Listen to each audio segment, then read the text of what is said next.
wouldn't it be better to use whatever resources, whatever minimal resources there are that this government allocates to the dealing with the drug problem, illegal drug problem, to put it into rehabilitation? There is money in rehabilitation, huge amount of money, and that's the point. This government cut the budget for the drugs programmes very, very considerably during the course of the last 6 years. They did, because they didn't have the money. But of course they did have the money. But anyway, they didn't care about it. No.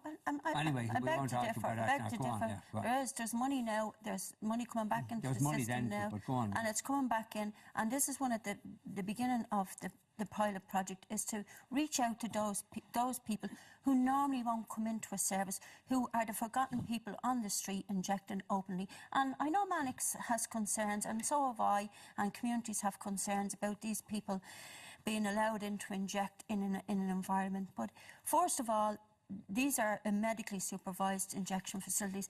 It's to help to stop the spread of HIV and other blood-borne viruses, but also what it does is allows people to come into a situation where they may be able to go into other services when a trust is built up with those people working in it. OK, Mike. But Vincent, look, the whole programme in relation to dealing with addiction and dealing with drugs in this country is completely failed. The Minister has just spoken there about the spread of HIV, etc. That's completely failed. We know that's on the increase, that the needles that were handed out to addicts to stop that spread is now catastrophic. It's completely failed.